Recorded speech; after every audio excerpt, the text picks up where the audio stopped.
103 அப்படின்னா என்ன? 103க்கு என்ன விசேஷம்? நியூமரலாஜியில் பார்த்தா 1 0 3. 1க்கு என்ன சொல்றாங்கன்னா தலைமைத்துவம், போராட்ட குணம், இதெல்லாம் 1னுடைய குணாதிசயம். 0க்கான குணாதிசயம் நியூமரலாஜியில் மீட்டெடுப்பு, எதிர்காலத்துக்கான திட்டமிடல், இதெல்லாம் 0க்குள்ள வருது. 3 நியூமரலாஜியில் 3 அப்படின்னு வந்தா விழுந்து விட்டோம் என்று நினைக்காத, விழுந்தா எழுந்திருக்கணும். விழுந்தது என்பதனுடைய தத்துவமே எழுந்திருக்காமல் இருப்பதுதான் விழுந்ததுக்கான அடையாளம். எழுந்திருச்சிட்டீங்கன்னா விழுந்தது அனுபவமா மாறிடுது. நீங்க ஒரு சமீபத்தில் ஒரு திரைப்படத்தை நான் உங்களுக்கு நினைவூட்டுகிறேன்.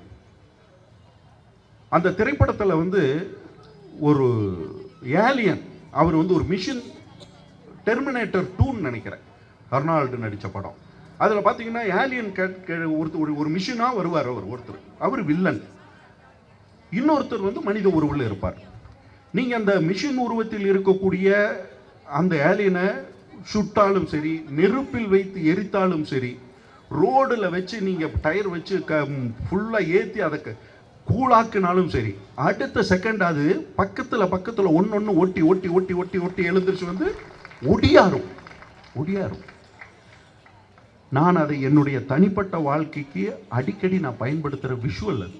நான் எப்போதெல்லாம் என் மன ரீதியாகவோ தொழில் ரீதியாகவோ அல்லது நான் எதிர்பார்த்தது எங்கேயாவது தோல்வி அடையும் போது அடுத்த செகண்ட் நான் அந்த விஷுவல்ஸ் தான் மண்டை கொண்டு வருவேன். What next?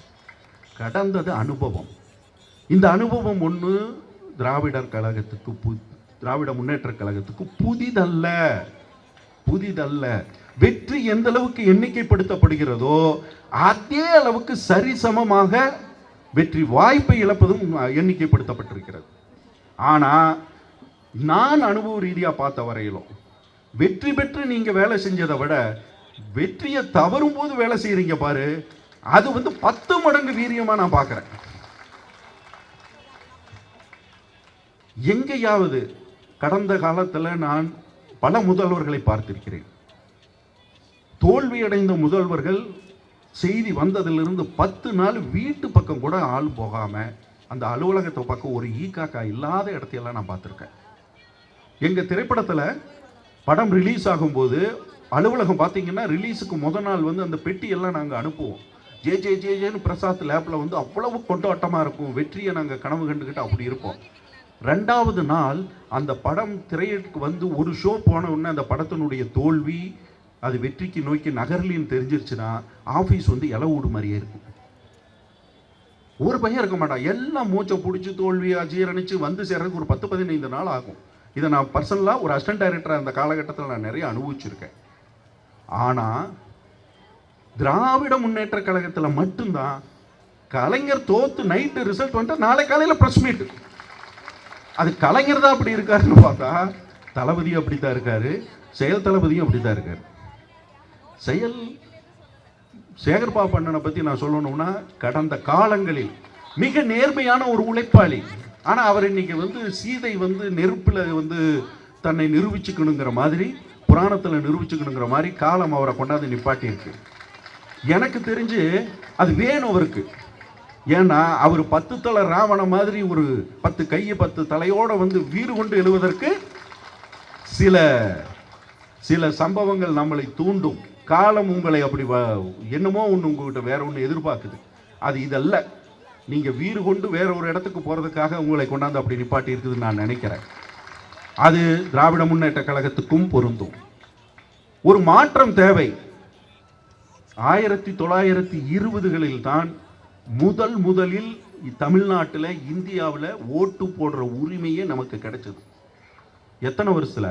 இந்த மண்ணில் மனித இனம் தோன்றியதில் இருந்து 5000 வருடமா, 10,000 வருடமா, 1,00,000 வருஷமா, இப்படி 1,00,000 வருஷங்களும் மனிதன் இந்த பூமியில் இருந்திருந்தால் ஒருத்தனுக்கும் ஓட்டு போடுற உரிமை இல்லை.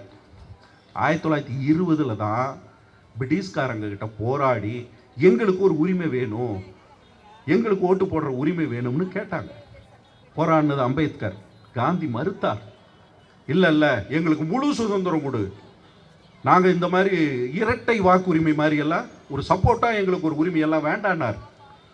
அம்பேத்கர் ஃபைட் பண்ணார். இல்லை, முதல்ல இதை கொடுங்க, நாங்கள் இதுக்குள்ளே இருந்து நம்மளை அடுத்த நிலை கொண்டு போகலான்னு ஒரு குரூப் ஃபைட் பண்ணுது.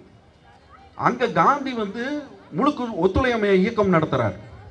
அதுக்குள்ளே இருந்து ஒரு கேங்கு பிரிஞ்சு வருது. சித்தரஞ்சன் தாஸ், நேரு, இவங்க எல்லாம் பிரிஞ்சு சுயராஜா கட்சி மாதிரி சேவா கட்சிகள் ஒன்று ஆரம்பிக்கிறாங்க.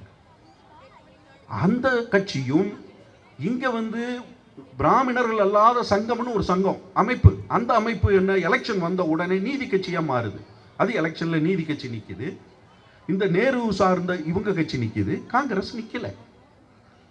அப்போ 1920களில் ஓட்டு போட்டவங்க எவ்வளோ பேர் தெரியுமா? சென்னை, ஆந்திரா, கர்நாடகா, மைசூர், ஒரிசா, வங்காளம் வரையிலும் இருக்கிறதுக்கு பேர் மெட்ராஸ் பிரசிடென்சி. கேரளாவில் இருந்து இப்படி ஒரு வால் அப்படி போகும். இது எல்லாம் சேர்ந்தது மெட்ராஸ் பிரசிடென்சி. இதில் மொத்தமே 4 கோடி பேர் இருந்தாங்க. 4 கோடி பேரில் 1.5 லட்சம் பேர் தான் ஓட்டு போட்டிருக்காங்க. எப்போ 1920ல் இவ்வளவு ஏரியாவிலையும் சேர்த்து 1.5 லட்சம் பேர் தான் ஓட்டு. அந்த 1.5 லட்சம் பேர்லேயும் யாரெல்லாம் ஓட்டு போடலாம்? படிச்சிருக்கணும், ஐடியில் இருக்கும், ஐடி பணம் கட்டணும், நீ ஒரு பிஸ்னஸ் பண்ணணும், இவ்வளவு கேட்டகரி இருக்குது. அவங்க தான் ஓட்டு போட முடியும். நீயோ உங்கள் அப்பாவோ தாத்தாவோ நானோ எங்கள் அப்பன் தாத்தாவெல்லாம் ஓட்டு கிடையாது. இதெல்லாம் 1920 வரையில் இதுதான் நிலைமை. 20க்கு பிறகு 35 வரையிலும் 15 வருஷம் இதுதான் நிலைமை. இந்த 15 வருடத்தில் நீதி கட்சிகள் இன்றைக்கு நம்மளுடைய திராவிட முன்னேற்ற கழகத்தினுடைய அடிப்படையான பில்லராக இருந்த நீதி கட்சி, அவங்க உருவாக்கி வைத்த அந்த அடித்தளங்கள், அந்த அடித்தளங்களை கொள்கையாக எடுத்துக்கொண்டு 1950க்கு பிறகு சுதந்திர இந்தியாவில் ஒரு சூழ்நிலையில் உருவாக்கப்பட்ட திராவிட முன்னேற்ற கழகம் அது நீதி கட்சியை தன்னுடைய பவுண்டேஷனாக எடுத்துக்குது. அப்போ ஒருத்தன் நாட்டு மக்கள் மேல அன்பு கொண்டவனாக இருந்தால் அது எங்கேயோ உருவான ஒரு 30 வருஷத்துக்கு முன்னாடி உருவான ஒரு கட்சியினுடைய கொள்கை கோட்பாடுகள். ஆனா இது இன்னும் இந்த மண்ணுக்கு தேவை, இன்னும் இது என் மக்களுக்கு தேவை என்று அன்னைத்த திமுகவினுடைய தலைவர்கள் யாரு, அண்ணா நினைச்சாரு, கலைஞர் தொடர்ச்சியா வந்த கலைஞர் நினைச்சாரு. அப்ப என்ன, ரசிக்கணும், மக்களுக்கு ஒத்துழைத்தவர்களுடைய பேரெல்லாம் எடுக்கணும், அந்த மக்களுக்கு ஒத்துழைத்தவர்களுடைய திட்டங்களை எல்லாம் நான் தொடர்ச்சியாக செய்யணும். வாயில நல்லா வருது நல்லா பேசக்கூடாது, நல்லா வரணும். நல்ல மனது இருந்தா நல்லா தான் வரும். எனக்கெல்லாம் நல்லா தான் வரும். நல்லா வருதுன்னு நான் சொல்ல மாட்டேன், நல்லா வருது எனக்கு. ஏன்னா நான் நீதி கட்சியினுடைய ஒரு தொடர்ச்சியான ஒரு தலைமுறையினுடைய ஒரு கலைஞர்கள். நீங்க யோசிச்சு பாருங்க, நான்லாம் டிஎம்கே உறுப்பினரா, அண்ணன் உறுப்பினரா? நீங்க உறுப்பினரை விட உறுப்பினர் இல்லாதவங்க டிஎம்கே நிறைய பேர் இருக்காங்க. இது எந்த கட்சியிலேயாவது இருக்கா? நேற்றுக்கு பேசினார் சுகி அண்ணன், சுகி சிவம் அவர்கள் முந்தானில் பேசினார். அவர் என்ன நீதி கட்சி இது திராவிட முன்னேற்ற உறுப்பினரா? இந்த அப்போ இன்னைக்கு தொடர்ச்சி அடுத்த 10-13 நாளும் பேச போறவங்க எவ்வளவோ கலைஞர்கள் இருக்காங்க. திராவிட முன்னேற்ற கழகத்தில் மட்டும்தான் இவர்கள் இந்த மண்ணுக்கும் மக்களுக்குமாக உழைக்கக்கூடியவர்கள். இவர்கள் பின்னாடி நான் நிற்கணும்னு திரைக்கலைஞர்களாக இருக்கட்டும், இலக்கியவாதிகளாக இருக்கட்டும், பாடலாசிரியர்களாக இருக்கட்டும், தெருக்கூத்து, கும்பாங்குத்து, எல்லா அமைப்புகளில் இருப்பவர்கள் பொது தளத்தில் இருந்து அவர்கள் பின்னாடி இருப்பவர்களாக இருக்கோம். நாங்கள் அந்த கேங்கு உறுப்பினராக இருந்தால் நீங்கள் சொல்றதுக்கெல்லாம் கூட சரின்ட்டு போயிடலாம். நாங்கள் அப்படி இல்லை, எது சரியோ அது பக்கம் நிற்க தயாராக இருக்கோம். இன்னைக்கு சத்யராஜ் அண்ணன் இருக்கார். சத்யராஜ் அண்ணன் ஒரு ரீல்ஸ் போடுறதை விட ரீல்ஸுக்கு பதில் சொல்றதுக்கே நிறைய டைம் எடுக்கிறார். அதிகமான ட்ரோல் மெட்டீரியலும் அதிகமான விமர்சனங்களை உள்ளடக்கணும் ஒரு சத்யராஜ் அண்ணன் தான். ஆனா டேய் போடா பரம்பரை, அவர் பரம்பரை கோயம்புத்தூர்ல ஜமீன் பரம்பரை. அவர் எதையெல்லாம் பார்த்தவர் தெரியுமா அவங்க பரம்பரையில்? நான் அப்படி இல்லை, நான் அதை வெளியிருந்து பார்த்தவன். எனக்கு அது எப்படி இருக்கும்னு தெரியும். அப்படி ஒரு மிக பிரமாண்டமான ஒரு ஆளுமையுள்ள ஒரு இந்த சமூகத்தினுடைய வேர் பிடிச்சு போன சமூக அந்த மனநிலை உள்ள ஒரு சமூகத்துக்குள்ள ஆளுமை மனநிலையிலிருந்து வெளியே வந்து இன்னைக்கு களமாடுவது இருப்பது சாதாரணம் அல்ல. அதுவும் பொறுப்புல இருந்துகிட்டு களமாடுனா கூட பரவாயில்லைங்க, பதவி காப்பாற்றி விட்டுருங்க, நாங்கள் வெளியே இருந்துகிட்டு பேசுகிறோம். இன்னைக்கு அண்ணன் சேகர்பாபண்ண இருக்காருன்னா, சேகர்பாபண்ண இந்த ஏரியாவினுடைய ஆளுமை உள்ள நபர், இயக்கத்தில் பெரிய பொறுப்பில் இருக்கார், மினிஸ்ட்ரி, என்னென்னமோ அவருக்கு பவர் இருக்கு. நாங்கள் அப்படியா? ஆனால் நாங்கள் அதை எல்லாம் தாங்கி கொண்டு இந்த மண்ணுக்காகவும் மக்களுக்காகவும் போராடக்கூடிய இயக்கத்துக்கு பின்னாடி நிற்கிறோம்னா அதுக்கு ஒரு அர்த்தம் வேணும், அர்த்தம் வேணும். அதனால இது ஒன்றும் முடிவல்ல, அஸ்தமனம் என்பது முடிவல்ல, இன்னொரு விடியலுக்கான பதுக்கம், அவ்வளவுதான். அதெல்லாம் ஒரு அழகான கொட்டேஷன்ஸ். கலைஞர் அவர்களுடைய தோல்வியை எடுத்தா ஒரு சீட்டும் இல்லாமல் 2 சீட்டு அப்படின்னெல்லாம் இந்த நம்ம பார்த்துட்டோம். ஒரு சிறு செய்தி ஒட்டுமொத்த இதையும் மாற்றி போடும். இது ஏதோ கணிக்கவே முடியாத, யாருக்குமே வெற்றி அடைந்தவர்களுக்கும் சரி சொல்கிறேன், வெற்றி அடைந்தவர்களுக்கும் சரி, அவங்களும் இதை வந்து கண்ணாடியில் பார்த்து இது நிஜம்தானான்னு கிள்ளி பார்த்துக்கிறது இருக்கும் இல்லையா, அப்படியான ஒரு நிகழ்வு இது. இது காலம் என்னமோ ஒரு வடிவமைச்சிருக்கு. தமிழகம், இந்தியா மாற்றம் வேண்டும், அது வந்து சந்தேகமே இல்லை. மாறுதலுக்கு உட்படணும். அது நமக்குள்ளேயே அந்த மாறுதலா அல்லது சமூகத்துக்குள்ள வெளியிருந்து வந்து அந்த மாறுதல் நடக்குது, அதெல்லாம் பிரச்சனை இல்லை, வேணும் மாறுதல். ஆனால் அந்த மாறுதலுக்கான நேரம் இதுவா, காலம் இதுவா அப்படின்னு பொதுத்தளத்திலிருந்து நாங்கள் பார்க்கும்போது என்னமோ பயமா இருக்கு. ஏன்னா உலகம் தழுவிய வரையிலும் ஒரு பெரிய மாற்றம் நடந்துகிட்டு இருக்கு. 1600களில் வரையிலும் உலகம் முழுக்க தரை வழியாக தான் போய் வியாபாரம் பண்ணிக்கிட்டு இருந்தது. உலகமே ஒட்டகம் வழியாக போவாங்க, எப்படியே தரை வழியாக போய் அங்கங்கே வியாபாரம். தரைவழி பயத்தில் நிறைய பிரச்சனை இருந்தது. ஒரு நாட்டை கடக்கும் போது வர்ற பிரச்சனை, திருடர்கள் பிரச்சனை, இதெல்லாம் இருந்தது. அப்போ அதுக்கு மாற்று என்ன பண்ணுறது?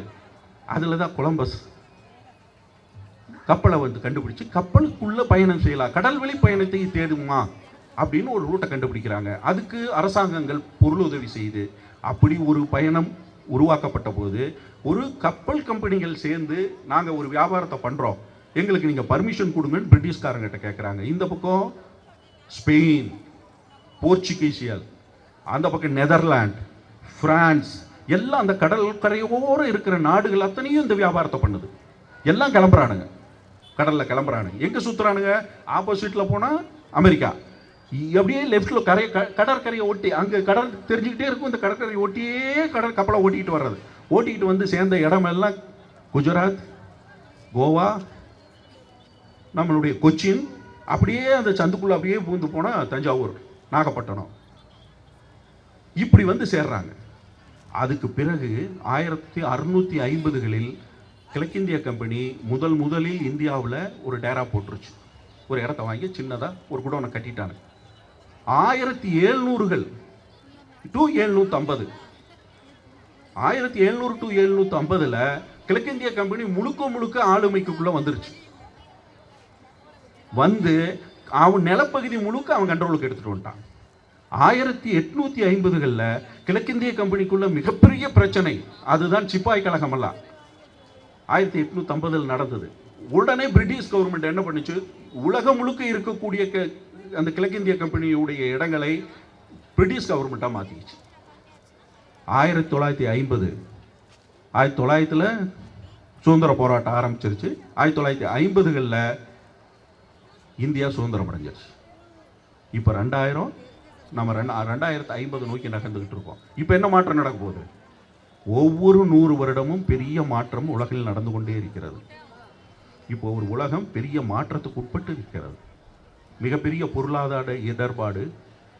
நீங்கள் நிறைய பேர் படிச்சிருக்கீங்களான்னு தெரியல, எல் நினோ அப்படின்னு யாராவது கேள்விப்பட்டிருப்பீங்களா? கேள்விப்பட்டிருப்பீங்க. பாருங்க, 10 வருஷத்துக்கு ஒரு தடவை பசிபிக் ஓஷனில் தண்ணிக்கடியில் இருக்கக்கூடிய தண்ணி சூடாகி மேலே வந்து ஈரப்பதத்தை சுரண்டி ஒரு வருடத்துக்கான மழையை கொட்டி தீர்க்கும், இல்லை 10 வருஷத்துக்கான வெயிலை அடிச்சு கொள்ள போகுதா, கொட்டி தீர்க்க போகுதான்னு தெரியல. ஐநா சபையிலேருந்து உலகம் முழுக்க இன்னைக்கு அதை சொல்லிக்கிட்டு இருக்காங்க, போராடிக்கிட்டு இருக்காங்க. அப்பா விவசாயம் பாழாகும், பத்தாக்குறைக்கு நம்ம பிரதமர் வேற விவசாயத்துக்கு உரத்தை வாங்காதன்ட்டாரு. இந்த எல்னினோ வந்ததுன்னா இந்த வருஷம் மழை இருக்குமா அல்லது மழையை கொட்டி தீக்குமான்னு தெரியல. அப்போ மழை இந்த பக்கம் மேகதாதுல அணை கட்டுறேன்னு ஒரு கேங்கு புறப்பட்டதுன்னா மேட்டூர் தண்ணி திறக்க முடியுமான்னு தெரியல, குடிநீர் இருக்குமான்னே தெரியல.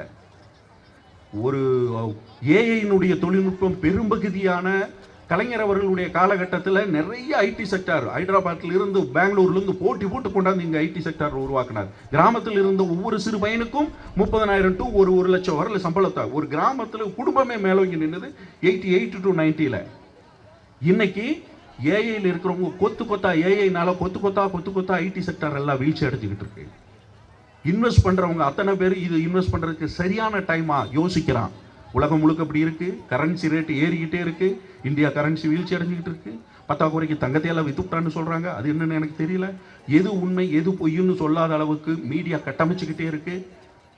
உண்மையை நோக்கி நம்ம நகர்ந்து யாருக்காவது ஏதாவது சொல்லணும்னா கூட எது உண்மைன்னு நம்மளால் கண்டுபிடிக்க முடியாத அளவுக்கு நம்மளுடைய சிந்தனைகளை அப்படியே போட்டு சாவடிச்சுக்கிட்டு இருக்காங்க.